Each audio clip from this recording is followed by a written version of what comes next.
Seja bem-vindo ao Seminário de Teologia e Vida Cristã Palavra da Vida. Você está em mais um curso de teologia cuja proposta é fazer alargar o seu conhecimento na área teológica, um curso descomplicado, contextualizado, provocativo, reflexivo e que faça sentido para a nossa vida cotidiana, porque entendemos que não só a construção conceitual da teologia, respeitando as correntes da teologia construída nesses quase 2000 anos, mas isso só não é suficiente. Nós pretendemos que a partir do entendimento bíblico, dos conceitos esclarecidos, nós possamos reproduzir isso em uma espiritualidade no nosso cotidiano e nas relações. Seja bem-vindo a mais uma aula do curso de teologia do Seminário de Teologia. Paramos, se vocês confirmam comigo, né?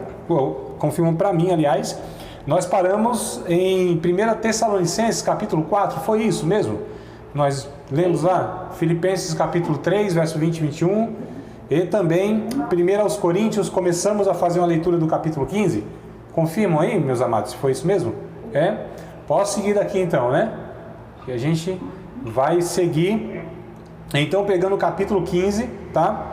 E fazendo agora aí uma exposição, né?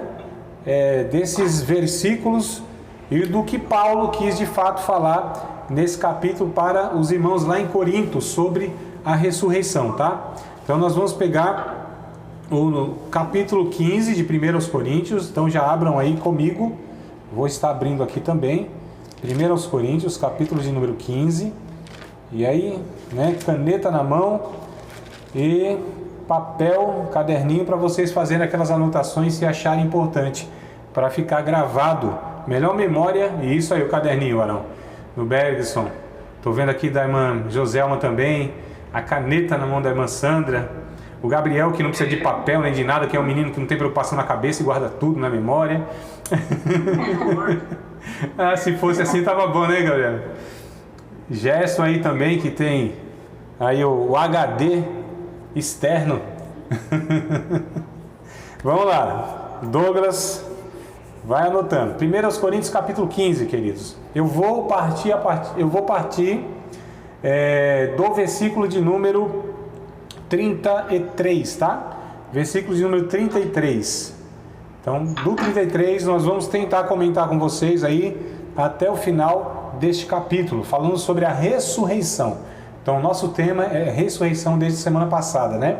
Que é uma das doutrinas que nós falamos, fundamentais, importantíssima da fé cristã, tá? É base da fé cristã, embora pouco falada, embora pouco abordada, né? Pouca ênfase é dado nesse tema, ressurreição. Às vezes é falado esporadicamente, mas dificilmente a gente vê, né, essa frequência de abordar esse tema com a cautela, o cuidado e a importância que esse tema tem para a nossa fé cristã, tá? Então, não vos enganeis, as más conversações corrompem os bons costumes. O verso 33 vai falar isso. Por que Paulo disse isso? Porque havia algumas pessoas que estavam dizendo de fato que não havia ressurreição, a ressurreição não era algo real, né?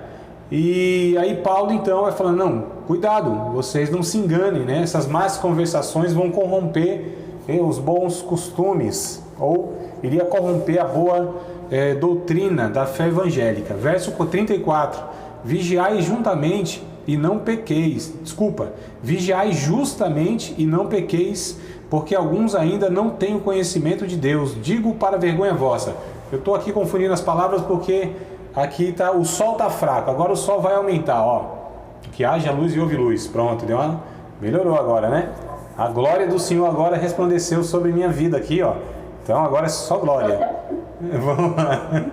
Verso 35. Então a partir do 35 que eu vou aqui expondo para vocês, tá? Versículo a versículo, o que Paulo foi expondo para esses irmãos. Bom, verso 35 diz assim, ó: mas alguém dirá, como ressuscitarão os mortos? Né? Eles fizeram uma pergunta, eles indagaram da possibilidade da ressurreição e não do método. Então olha só, a pergunta que eles fizeram, tá, existe ressurreição? Como será? Como vai ser então aí essa ressurreição dos mortos? Não é que eles estavam indagando assim, qual será o método, né? Que forma? Não é isso, mas está falando a possibilidade mesmo dos mortos ressuscitarem. E aí Paulo vai respondendo, olha só, e com que corpo virão? Ou seja, qual a natureza, né? Relaciona-se à natureza do corpo. Que corpo será esse? Deixa eu só aqui autorizar que o Valdir também entre conosco na sala virtual. Ainda está em tempo dele pegar o bonde andando. Vamos lá. Então, o verso 35, ainda na segunda parte, eles perguntam, a segunda pergunta dentro do versículo, né? Com que corpo virão? Então, qual a natureza do corpo? Que corpo será esse que nós vamos receber? Aliás, teremos corpo de fato, né? Será que nós teremos uma forma, né? Um corpo delineado, um corpo estético? Será que na eternidade, no céu, haverá essa continuidade? Haverá algo semelhante? Né? Porque alguns pensam assim, que nós seremos como alminhas, Gasparzinhos de Jeová, né? Aquela coisa assim bem luminosa. É uma teologia popular, né, irmãos? Então alguém disse assim, bom, no céu continuaremos a ser seres humanos, tá certo? E o ser humano tem algumas características para ser um ser humano. Dentre elas, tem um corpo, não é? Então, um corpo sem uma alma, um espírito, é defunto, não é? E um espírito sem corpo é fantasma. E na eternidade não seremos nem defunto e nem fantasma, tá certo? Nós continuaremos a ser o ser humano com um corpo resgatado, glorioso, né? Com outra natureza, mas nós vamos ver aqui, versículo a versículo, então, como Paulo traz 3 características de como será isso. Versículo de número 36. Paulo aqui bem... De vez em quando Paulo usava umas palavras bem fortes, né, irmão? Bem enfáticas, né? Ele começa aqui, ó, tem até uma exclamação. Insensato! Ele responde dessa forma. O cara era brabo, era bruto. Pensa num Paulão paulada, né? Então aqui, ele estava combatendo uma heresia, tá, irmãos? Não é que ele estava respondendo a alguns irmãos, ele estava respondendo em algumas passagens aqui, alguns momentos, melhor dizendo, aquelas pessoas que queriam corromper a doutrina cristã. Então Paulo tinha esse feeling, né? Tinha essa sensibilidade de entender quando tratava com amor, com carinho, com delicadeza, com cuidado, e quando ele tinha que ser mais enfático a quem ele estava dirigindo a palavra, né? Mas ele diz, insensato, o que tu semeias não é vivificado se primeiro não morrer. Nesses 2 versículos, 36 e 37, se vocês quiserem anotar e dividir de uma forma mais didática, podem fazer isso, tá? Versos 36 e 37, Paulo vai falar da continuidade do corpo, tá? Então, fala da continuidade do corpo. Primeiro ponto aqui que Paulo coloca. Insensato, o que tu semeias não é vivificado se primeiro não morrer. E quando semeia, não semeias o corpo que há de nascer, mas o simples grão, como de trigo ou de outra qualquer semente. Paulo vai pegar a figura do processo de uma árvore, ou de qualquer árvore ou planta. Quando se vai plantar uma árvore ou uma planta, não se planta a árvore ou a planta, se planta a semente dela, não é? Então olha que coisa interessante, o que Paulo vai pegar como essa metáfora para comparar é justamente esse processo de uma semente que ela vai desembocar numa árvore, e a árvore é a continuidade dessa semente. A árvore não é outra natureza, é apenas a semente desenvolvida, né? A árvore é o ápice da semente, tá certo? O verso de número 38, ele vai falar da identidade do corpo. Veja que coisa interessante. Então, o verso 36 e 37, continuidade do corpo. Ele está respondendo aqui com que corpo nós viremos. Essa foi a pergunta, não foi? Qual será o corpo? Qual é a natureza? Então ele vai responder agora. Nós então seremos, na eternidade, teremos, melhor dizendo, um corpo que é a continuidade deste, tá? Teremos a identidade do corpo, ó, verso 38, mas Deus dá-lhe o corpo como quer, e a cada semente o seu próprio corpo. O que Paulo está dizendo é que cada um de nós seremos identificados de alguma maneira, como nós somos aqui, pelas características que nós temos, né? Um é alto, outro é baixo, um é mais magro, outro é mais fortinho, né? Para ser politicamente assim. Quem não fala assim é gordo, não pode, né? Politicamente incorreto. Então, se chamar uma pessoa é gordo, não pode. Então, você fala assim, é fortinho, né? É bem interessante, né? Você não pode. Você sabe que o Gabriel aí pode nos ajudar, que dá processo algumas coisas aí. Por exemplo, se você falar, não. Verticalmente prejudicado. Você pode até falar assim, né? Então, eu brinco, amados, tem coisas que são sérias, como o racismo. O racismo pra mim é uma coisa seríssima, eu não tô brincando, né? Mas há uma história aí que o rapaz foi pedir um doce numa mercearia. Vocês sabem que tem um doce chamado nega maluca, né? Nega maluca? Já, um docinho. Aí o outro falou, rapaz, isso aí vai te prejudicar. Pode chamar mais de nega maluca não, pede aí com outro nome. Ele falou, tá bom, então me dá um afrodescendente com deficiência mental. Então, a gente chega num absurdo, né? Assim, brincadeiras à parte, amados, nós seremos identificados como somos, tá? Nós temos nossas características, né? Então, pele escura, pele clara, olhos assim, olhos assado. Eu não estou dizendo que na eternidade será exatamente essas características, mas de alguma maneira nós seremos diferenciados um do outro. Não seremos essa fabricação mesmo, né? Soldadinho de chumbo, esse monte de fantasminha, tudo igualzinho. Não, teremos, aliás, né, algumas características que vai nos definir, ou nos vai, melhor dizendo, nos diferenciar um do outro. Olha o que Jesus disse lá no Evangelho de Mateus, que nós nos assentaríamos com Abraão, Isaac e Jacó. Olha que coisa interessante, embora nós não os conhecemos, é impossível viver há milhares de anos atrás, mas saberemos que aquele irmão é o Isaac, aquele é o Abraão, aquele é o Jacó. Olha que coisa interessante, irmãos. Nós, de alguma maneira, vamos saber, esse aqui é o irmão Davi, esse aqui é o irmão Josué, esse aqui é o irmão Malaquias, né? Não sei se Malaquias foi salvo, se ele deu o dízimo lá, deve ter sido salvo. Então, assim, a gente vai reconhecer, inclusive, nós aqui, né? Nossa, olha o André aqui, ó. Né? Você, meu irmão, tá coisa boa. Bergson, tamo junto aqui, né? Eu vou saber se ele vai ter essa barba bonitona, toda gloriosa, branca, não sei. Mas assim, nós vamos nos reconhecer, tá? Isso é muito sério. Estou falando aqui de uma maneira mais descontraída, mas é exatamente isso, ou pelo menos é a ideia, né, de que alguns comentaristas têm, da identidade do corpo, tá? Verso 39 até o 41. Paulo vai falar da diversidade do corpo. Identidade do corpo é uma coisa, diversidade do corpo é outra, tá? Então vamos lá. Nem toda carne é a mesma carne, mas uma é a carne dos homens, outra é a carne dos animais e outra é a carne dos peixes, e outra das aves. Verso 40. Se há corpos celestes e corpos terrestres, olha só, mas uma é a glória dos celestes e outra dos terrestres. Uma é a glória do sol, outra a glória da lua, outra a glória das estrelas. Porque uma estrela difere em glória de outra estrela. Então, os corpos, de alguma maneira, serão diversos, tá certo? Terão as diversidades de corpo. Como será isso exatamente? Paulo não deixa claro.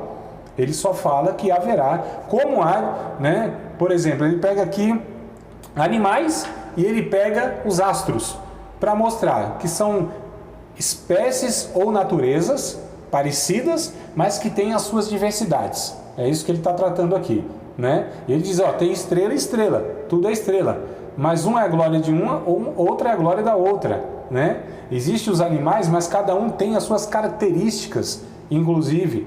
Então, é bem interessante que Paulo, ele vai falar então da continuidade do corpo, da identidade do corpo e da diversidade do corpo.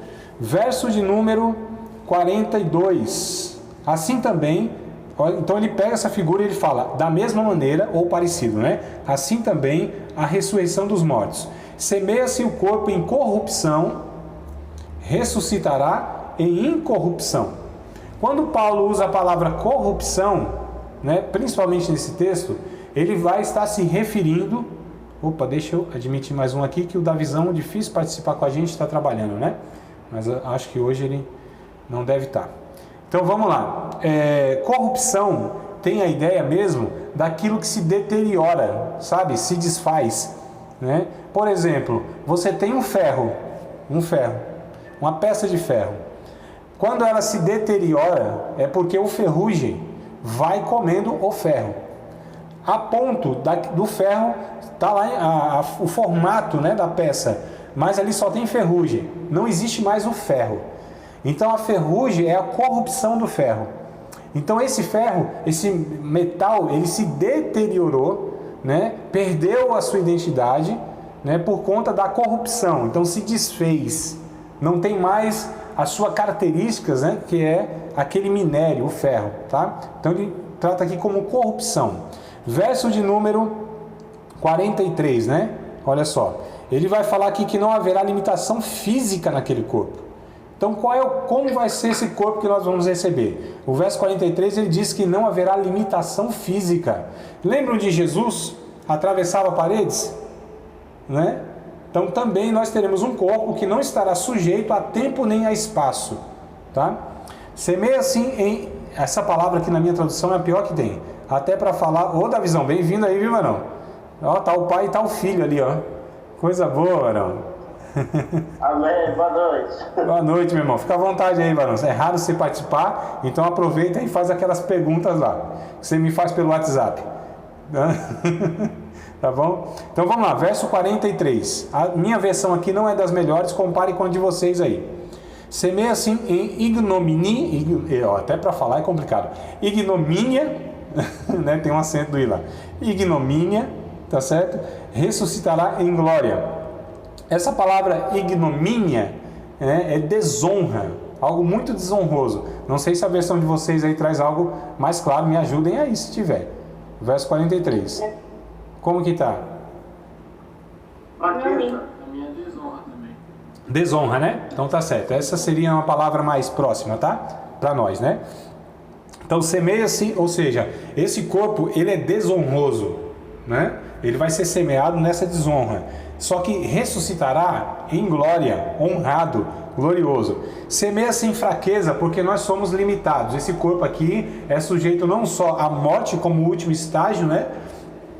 Do pecado, do efeito do pecado em mim, mas as debilidades, as enfermidades, as limitações físicas, motoras, enfim. Então é isso que ele está comparando aqui, ó. Semeia-se em fraqueza, ressuscitará em vigor. Esse corpo que nós teremos na eternidade não terá nenhuma limitação de ordem física, biológica. Tá certo, irmão? Será um corpo, e ainda mais aqueles que sofrem alguma limitação sabem como é ruim você ser limitado, né? As doenças aí que vão surgindo ao longo dos anos, muitas vezes, como fruto do pecado, né? Em última análise aí. Então, as hérnias, né? Os bicos de papagaio, as atrofias, as doenças nos ossos e um bocado de coisa. Então, tudo isso nós não teremos. Será um corpo glorioso, onde não haverá cansaço, fadiga, necessidade de repor energias e sono, né? Tudo isso não haverá necessidade. Será um corpo, como diz o Paulo aqui, vigoroso, cheio de vida, que não estará não só sujeito à morte, mas também a enfermidades, a dores, a limitação nenhuma, a cansaço nenhum. Você imagina você trabalhar 24 horas e não precisar sentar para se recuperar, ou dormir algumas horas para que a sua mente descanse, o seu corpo reponha as energias e a sua memória, né, nesse processo do sono, armazene, né, porque é no processo do sono que a memória vai sendo armazenada aí. Não há necessidade de nada disso. Nós seremos pleno, um corpo glorioso, vigoroso. Olha só. Então é algo a se alegrar. Irmãos, talvez nós não assimilamos muito bem isso, não nos alegramos muito, a gente não tem a dimensão disso, porque graças a Deus, embora, né, brincando aqui, mas eu tenho 2 hérnias de disco, elas às vezes tem dia que me castiga bastante e me limita a fazer algumas coisas, né? Então assim, mas imagina só aquele irmão que ele tem as 2 pernas amputadas, é um paraplégico, é alguém, aleluia, louvado seja o nome do Senhor, o varão lá, o Elias e o Eliseu ali apareceu também. Imagina só. 5 hérnias, André. Quem tem 5 hérnias? Você? O Nildo. Ah, o Nildo, é mesmo, Nildo? Rapaz, você tá mais estragado que eu, hein? E é mais novo, eu acho. Então o Nildo sabe do que eu estou falando, e alguns dos irmãos, né? Algumas limitações assim. Agora imagine, isso já incomoda e já é um motivo de grande alegria você pensar que essas dores elas deixarão a sua vida um dia. Mas imagina lá um irmão que é deficiente visual, não enxerga, né? Aqueles irmãos que são surdo-mudos, enfim, aqueles que passam por grandes limitações em suas vidas por conta dessas questões físicas. Imagina para eles essa notícia de que no céu tudo isso vai acabar e eles terão, né, tudo isso removido da vida deles. Que alegria, que palavra, que mensagem de consolo isso é para nós, né?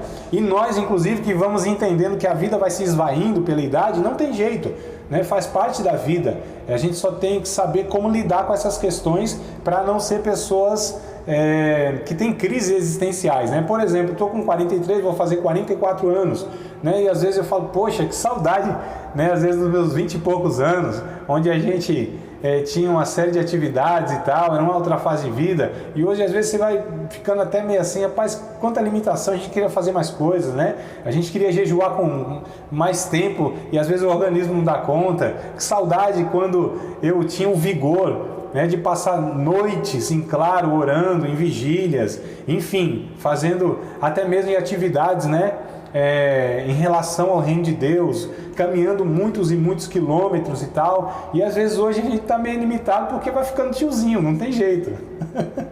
Né? Graças a Deus que eu estou vivendo a vida, eu estou chegando aí como diz alguns, né, na idade média, né, na meia idade. Mas assim, a gente vai entendendo que como é bom o vigor da juventude, a saúde perfeita. E aí Paulo ele vai então trazendo esse aspecto de que o corpo não terá nenhuma dessas limitações. Verso de número 44 é interessante aqui, ó. Semeia-se corpo animal. Paulo vai falar aqui dos corpos, são diferentes, mas tangíveis, tá? São diferentes, mas tangíveis. Semeia-se corpo animal, e aí dependendo da versão de vocês, não vai estar animal, vai estar natural. Se tiver, né? Se for aquela Bíblia de Jerusalém, vai estar psíquico. Então olha só, semeia-se corpo natural, né? Animal ou psíquico, ressuscitará corpo espiritual. Olha que coisa interessante. Se há corpo animal, há também corpo espiritual. O que ele está falando nesse versículo 44 é que os corpos, eles serão diferentes, mas serão tangíveis. Tá? Não é aquela ideia que você vai pegar a mão de um de outro assim, vai passar, né? Pôr a mão dentro do corpo do outro e sai do outro lado lá. Não, serão corpos tangíveis, palpáveis, né? Não sei se eu falei para vocês já, mas o que alguns trabalham a ideia é que no céu, na eternidade, não serão como a gente muitas vezes imagina, tudo fumacinha. Eu estou falando essas palavras aqui que é pra gente, né? Estou usando tanta técnica, tanta palavra técnica, melhor dizendo, na teologia, mas só para a gente entender. Alguns pensam que será aquela fumacinha, tudo muito luminoso no sentido de que será etéreo, né? Não, irmãos, lá haverá concretude. Então pisaremos em chão concreto. E alguém disse que na verdade lá as coisas são muito mais vivas, muito mais reais, muito mais concretas do que aqui na terra. Porque lá as coisas são eternas, né? Aqui sim seria uma abstração, aqui sim seria algo transitório e perecível, como é a terra, sujeita, né, a toda uma destruição. E na eternidade não. Então seria o contrário, a gente tem uma ideia inversa, muitas vezes, do que é a eternidade, por ter essa mentalidade que ela é muito mais influenciada pela filosofia de Platão e Aristóteles, né? Nessa dualidade do que as coisas espirituais elas não têm relação com as coisas materiais, e sendo que as materiais elas surgiram, elas se originaram das espirituais. Então foi o espiritual que deu origem à matéria, não é a matéria que dá origem ao espiritual. Tanto é que a Bíblia diz lá em Hebreus capítulo 11, né? Ora, a fé é o firme fundamento das coisas que se esperam, a prova das coisas que não se vê. Pela fé entendemos que os mundos foram criados, está no plural lá, os mundos foram criados pela palavra de Deus, de maneira que aquilo que se vê não foi feito do que é aparente. Olha só, mas a origem, né, o que dá origem a tudo que nós conhecemos aqui, que é criação, veio de alguma maneira de uma origem espiritual. Então o que é verdadeiro mesmo é as coisas que estão no céu. Aqui é mais ou menos uma projeção, aqui é mais ou menos algo que é uma sombra, não é?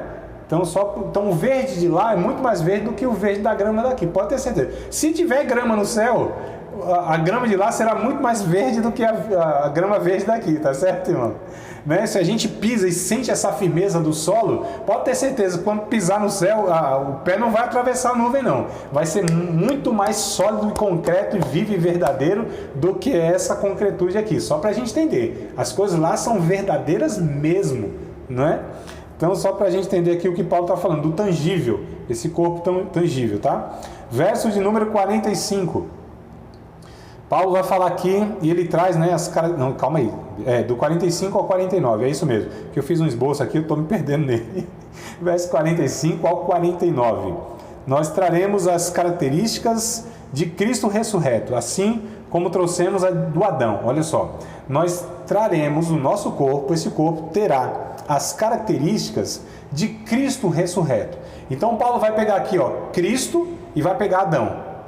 Então, o que nós somos hoje? Nós somos o resultado de Adão. Os nossos corpos hoje, eles trazem as características do Adão, tá certo?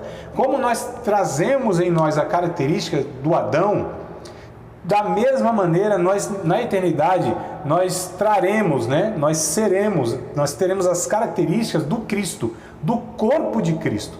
Porque Cristo teve um corpo, esse corpo, ele foi ressuscitado, como eu disse, né? A ponto, e para nós é um mistério, para nós é algo assim, não há comparação, porque da mesma forma que o corpo de Cristo não era sujeito à matéria, né? E a Bíblia vai dizer que ele atravessou até uma parede lá e se encontrou com os seus discípulos dentro de uma casa, tudo fechado, mas ao mesmo tempo que o corpo de Cristo não tinha essa limitação, mas ele também se alimentava, né? E ele ascende ao céu com um corpo, que é esse corpo glorioso. Agora, para nós é algo muito misterioso, né? Como essa dinâmica se deu nessa realidade aqui, tá? Mas a questão é, Jesus, ele tem um corpo, e esse corpo será, ou melhor dizendo, a nossa natureza e o nosso corpo terá as mesmas ou parecidas, semelhantes às características de Cristo, como nós temos hoje de Adão. Vamos ler o texto. Assim está também escrito, o primeiro homem, Adão, foi feito alma vivente. Olha só, o último Adão, esse último Adão ele fala que é Cristo, tá? Espírito vivificante, né? A gente pode entender como homem escatológico, o último Adão como o homem do final dos tempos, né? O homem da eternidade. Ele chama de último Adão, mas ele se refere a Jesus. Verso 46, mas não é primeiro o espiritual, ou seja, não é Jesus primeiro que veio com esse corpo glorioso, vigoroso, não sujeito a tudo que é corrupto. Ele não veio primeiro para depois vir o corpo material, físico, biológico que é o nosso, como resultado de Adão. Ele diz, se não o animal. Então, quem veio primeiro? Esse corpo. Como é a comparação da árvore? Não é a árvore primeiro, não é? A árvore é um resultado da semente. Primeiro se semeia. E a semente é esse corpo, Paulo compara. Esse corpo é a semente. E o corpo glorioso será, entre aspas, a árvore. Estão entendendo essa comparação que eu estou tentando fazer aqui do texto, né? Então, olha que coisa interessante. Mas não é primeiro o espiritual, senão o animal, depois o espiritual. É aqui que eu falo, irmãos, nós somos um ser humano passando por uma experiência espiritual, ou nós somos seres espirituais passando por uma experiência humana? Alguns pensam assim, André, calma aí. Nós somos seres espirituais passando por uma experiência humana. Às vezes dá a entender que é isso o mais correto, né? Mas não é. Tá certo? Nós somos seres humanos passando por uma experiência espiritual para continuarmos a ser seres humanos resgatados plenamente no nosso corpo, na nossa alma, no nosso espírito, para todo sempre. Tá certo? Então, esse é o pensamento bíblico, embora pareça ser o primeiro, o mais correto, né? Seres espirituais, porque eu vim da eternidade, fui gerado e aquela coisa toda como ser espiritual, e esse corpo aqui é só uma carcaça, né? É só algo transitório, e aí eu vou me tornar espiritual de verdade. Não. Quanto mais humano nós nos tornamos, mais o resgate de Cristo ele tem efeito na nossa vida. Mas não o ser humano como Adão, mas o ser humano como Cristo foi, que é o último Adão, né?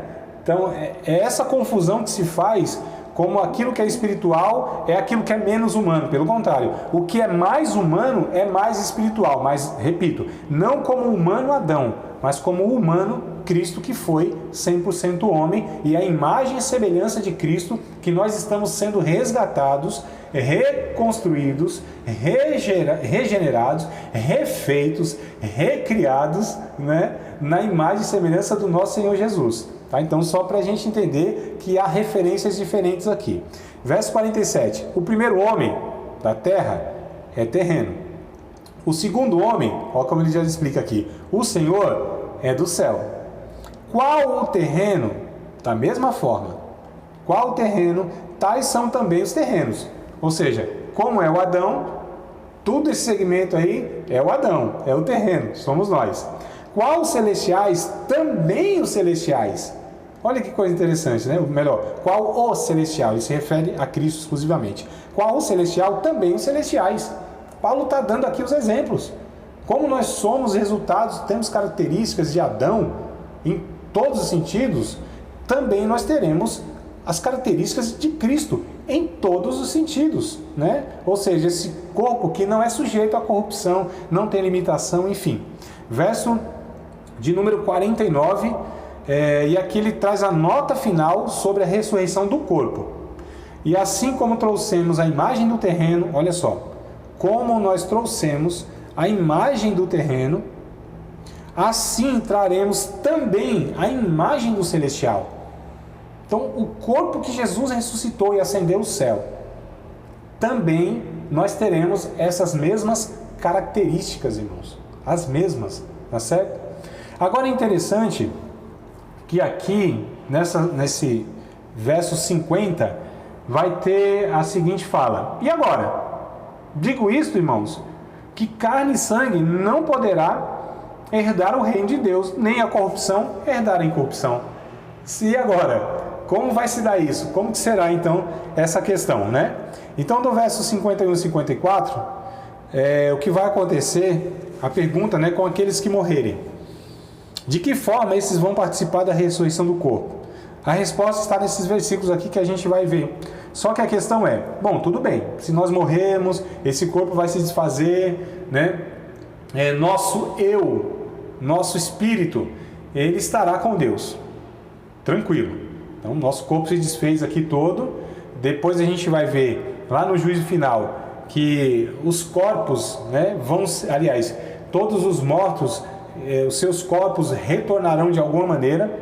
Mas e aí, nós que estamos no céu, que é outra conversa, como que a gente não, a gente está lá tudo bem tranquilo, lá a gente vai ser transformado. Mas e esses irmãos, ou nós mesmos que aqui ficarmos vivos e acontecer o arrebatamento? Como que esse corpo, porque a carne, Paulo vai dizer no verso 50, a carne não pode. Essa matéria, amados, só para avisar vocês, daqui a pouco cai aí, tá?